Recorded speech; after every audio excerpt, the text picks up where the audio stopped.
Halo, assalamualaikum warahmatullahi wabarakatuh. Selamat berjumpa di channel JL Trader.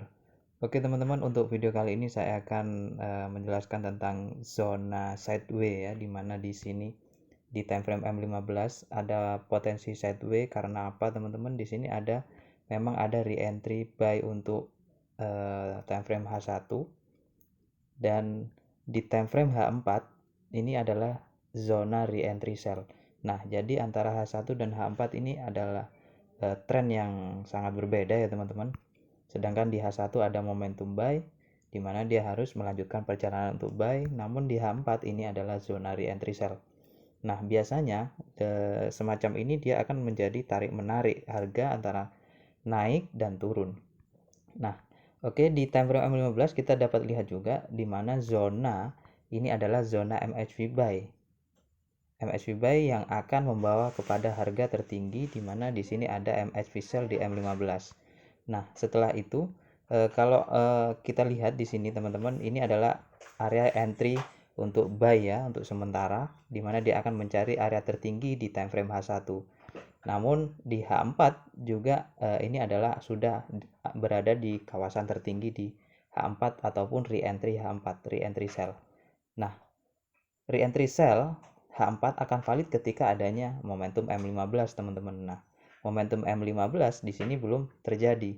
Nah, sekarang berada di kawasan MSB buy, di mana harga akan mencari area tertinggi dulu, dan kemungkinan setelah masuk ke area ini kita akan lihat dia membentuk MHV sell. Kalau membentuk MHV sell, maka kita bisa lihat di time frame terkecilnya ataupun konfirmasi di sini juga akan terlihat CS break ataupun momentum sell. Jika momentum sell ada terjadi di time frame M5, maka valid dia akan turun ke bawah lagi ataupun mencari kawasan low, MA low, MA10 dan MA5 low di time frame H4 ataupun re-entry H4 akan valid.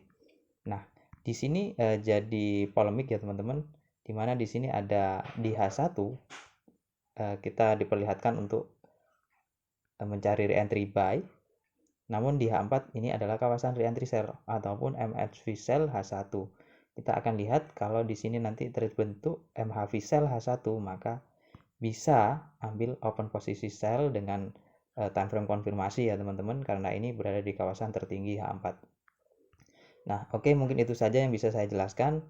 Di sini adalah kawasan untuk market sideway ya teman-teman, antara buy dan sell, antara buy H1 dan sell H4. Nah, ini ada potensi untuk sideway naik, lalu turun, bisa jadi naik lagi, turun lagi, baru nanti akan terjadi konfirmasi apakah dia akan naik ataupun turun.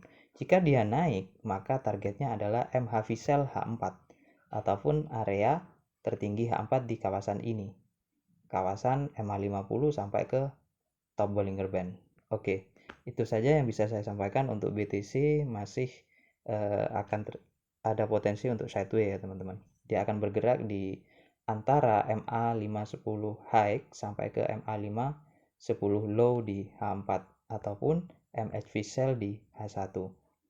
Kita akan menunggu MHV sell di H1. Oke, saya akhiri. Assalamualaikum warahmatullahi wabarakatuh.